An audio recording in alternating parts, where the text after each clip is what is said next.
Hello hi नमस्कार, आप सुन रहे हैं जागरण पॉडकास्ट का खबरनामा। मैं हूं आपके साथ शताक्षी सिंह। आज तारीख है 29 अगस्त की और दिन है मंगलवार का। चलिए आपको बताते हैं आज दिन भर की तमाम बड़ी खबरें। तो बुलेटिन में सबसे पहले शुरुआत करेंगे हेडलाइंस के साथ। देखिए, सबसे पहले आपको बताएंगे कि घरेलू गैस सिलेंडर जो है वो कल से 200 रुपए सस्ता हो रहा है। कौन से शहरों में क्या दाम होंगे, इस पर चर्चा करेंगे। वहीं नागपुर यूनिवर्सिटी में जनसंघ और भाजपा का इतिहास पढ़ाया जाएगा। राम जन्मभूमि को भी सिलेबस में ऐड किया जाएगा। वहीं कांग्रेस और कम्युनिस्ट पार्टी की हिस्ट्री को हटा दिया गया है, इस पर चर्चा करेंगे। वहीं मुंबई में इंडिया और एनडीए की मीटिंग एक ही दिन है, जिसमें शरद पवार जहां विपक्ष के साथ होंगे, वहीं अजीत पवार भाजपा और शिवसेना शिंदे गुट के साथ बैठक करेंगे। इसके अलावा केंद्र का कहना है कि जम्मू कश्मीर को यूनियन टेरिटरी बनाने का फैसला अस्थायी है। सुप्रीम कोर्ट ने इस पर पूछा है कि चुनाव कब कराओगे, राज्य बनाने की टाइमलाइन क्या है। वहीं इमरान खान यानी कि पाकिस्तान के पूर्व प्रधानमंत्री, जिनको जमानत मिलने के बाद भी रिहाई नहीं मिलेगी, क्या है इसकी वजह, इस पर चर्चा करेंगे। इसके अलावा चीनी राष्ट्रपति जिनपिंग G20 के लिए भारत आ सकते हैं। नई दिल्ली में होटल की बुकिंग की खबर आई है, इस पर भी चर्चा करेंगे। इसके अलावा अडानी हिंडनबर्ग केस में सुप्रीम कोर्ट ने सुनवाई को पोस्टपोन कर दिया है, इसके बारे में आपको बताएंगे। वहीं इंडियन कोस्ट गार्ड में भर्ती के लिए 1 सितंबर से आवेदन शुरू होगा, इस पर भी चर्चा करेंगे। इसके अलावा गेटी गैलेक्सी में सुबह 6 बजे दिखाई जाएगी जवान। ऐसा 51 साल पुराने थिएटर में पहली बार होगा, इस पर चर्चा करेंगे। इसके अलावा आज का खबरनामा एक और वजह से खास है। देखिए, आज है नेशनल स्पोर्ट्स डे। तो आज के दिन पर आपको कुछ ऐसे चेहरों के बारे में बताएंगे जिनका नाम उनके खेल का चेहरा बन गया है। तो चलिए अब विस्तार से खबरों को जान लीजिए। देखिए, केंद्र सरकार ने मंगलवार को घरेलू गैस सिलेंडर जो कि 14.2 किलोग्राम का है, उसके दामों में 200 रुपए की कटौती की है। इसके साथ ही दिल्ली में अब कीमत 1103 रुपए से घटाकर 903 रुपए, भोपाल में 908 रुपए, जयपुर में 906 रुपए हो गई है। नई कीमत 30 अगस्त यानी रक्षाबंधन के दिन से लागू होगी। केंद्रीय मंत्री अनुराग ठाकुर ने कहा कि ओणम और रक्षाबंधन के त्योहार पर दाम घटाकर पीएम मोदी ने बहनों को बड़ा तोहफा दिया है। देश के 33 करोड़ कंज्यूमर्स को इसका फायदा मिलेगा। इस फैसले से सरकार पर वित्त वर्ष 2023-24 में 7,680 करोड़ का बोझ आएगा।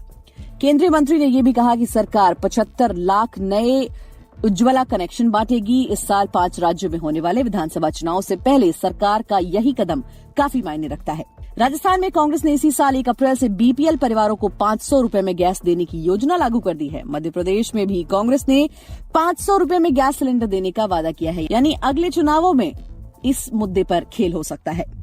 अगली खबर की तरफ बढ़ेंगे, बात करेंगे महाराष्ट्र की, जहां नागपुर स्थित राष्ट्र संत तुकोजी महाराज यूनिवर्सिटी में स्टूडेंट्स को जनसंघ, भाजपा और राम जन्मभूमि का इतिहास पढ़ाया जाएगा। सिलेबस में कम्युनिस्ट पार्टी और कांग्रेस का इतिहास हटा दिया गया है। नागपुर यूनिवर्सिटी के अभ्यास मंडल कमेटी में बहुमत से ये फैसला लिया गया है। अभ्यास मंडल के अध्यक्ष डॉक्टर श्याम कोरेटी ने इसकी पुष्टि की है। उन्होंने बताया कि यूनिवर्सिटी के MA सेकेंड ईयर के सिलेबस में बदलाव किए गए हैं। अगले सेशन से हिस्ट्री की बुक में स्टूडेंट्स को भाजपा की स्थापना से लेकर 2000 तक पार्टी के विस्तार की जानकारी दी जाएगी। इसके अलावा 1980 से 2000 के बीच राम जन्मभूमि आंदोलन के बारे में भी बताया जाएगा। अगली खबर की तरफ बढ़ेंगे। देखिए, लोकसभा चुनाव 2024 में भाजपा को सत्ता से बाहर करने के लिए विपक्षी गठबंधन Indian national developmental inclusive alliance की तीसरी बैठक 31 अगस्त और 1 सितंबर को मुंबई के ग्रैंड हयात होटल में होने वाली है। इस बीच एनडीए की महाराष्ट्र यूनिट ने भी इसी दिन यानी 1 सितंबर को मीटिंग करने की घोषणा की है। हालांकि इसमें महाराष्ट्र सरकार में शामिल एकनाथ शिंदे गुट, शिवसेना, भाजपा और अजीत पवार का एनसीपी गुट भी शामिल होगा।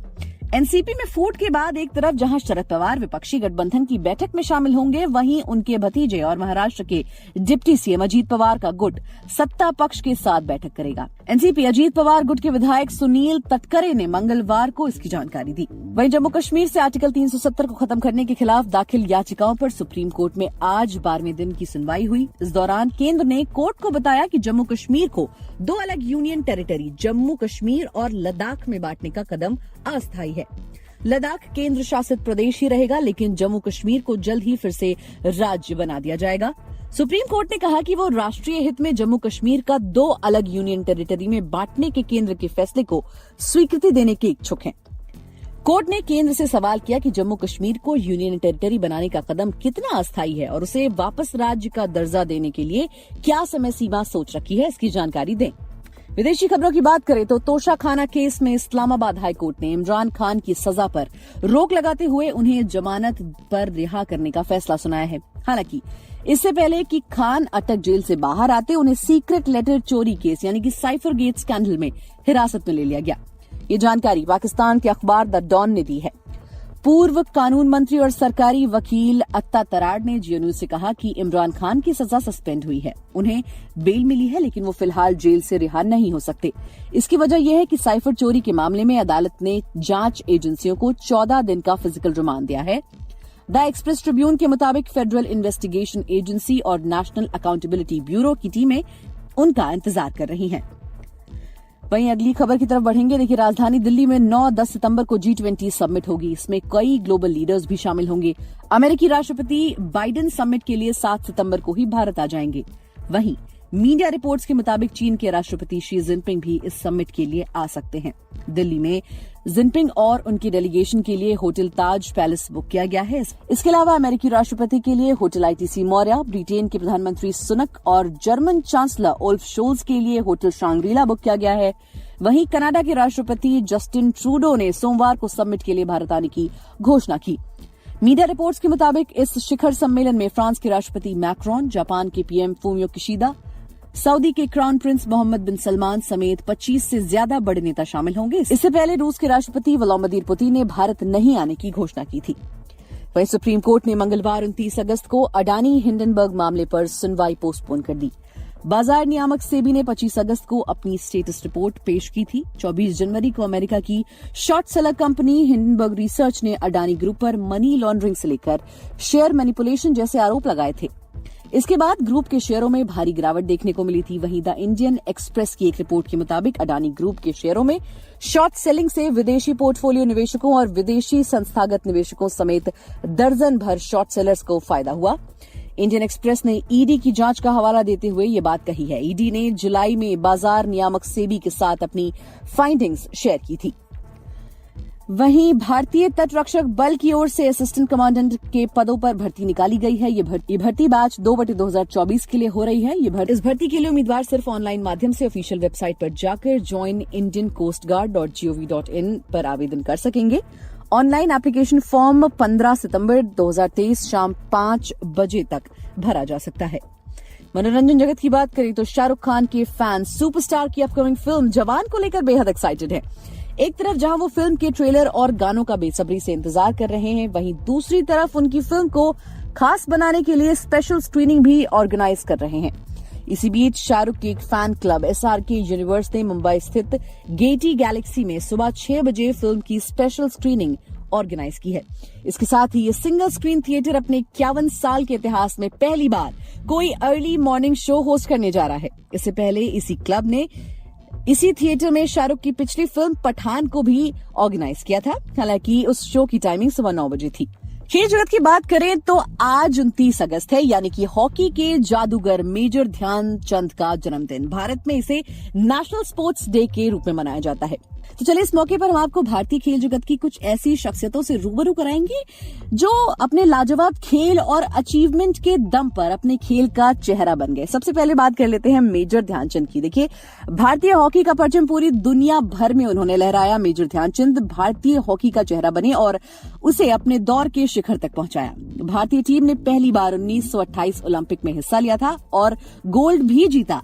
तब भारत ने इतिहास का पहला ओलंपिक गोल्ड जीता था। इस टूर्नामेंट के 5 मैचों में ध्यानचंद ने 14 गोल दागे थे। वो टूर्नामेंट के टॉप स्कोरर भी रहे थे।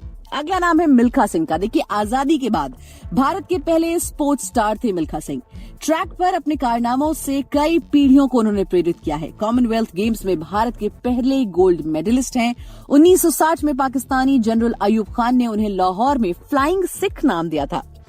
इसी लिस्ट में अगला नाम है नीरज चोपड़ा का। जी हां, golden boy Neeraj Chopra athletics के फलक में भारत का चमकता सितारा है। नीरज ने ओलंपिक में एथलेटिक्स का पहला मेडल दिलाया था, वो भी गोल्ड। 2 दिन पहले नीरज ने वर्ल्ड एथलेटिक्स चैंपियनशिप में भी गोल्ड जीत लिया है। इस साल उन्होंने डायमंड लीग में भी गोल्ड जीता था, यानी कि वो एथलेटिक्स के तीनों मेजर टूर्नामेंट में गोल्ड जीतने वाले भारत के इकलौते एथलीट है।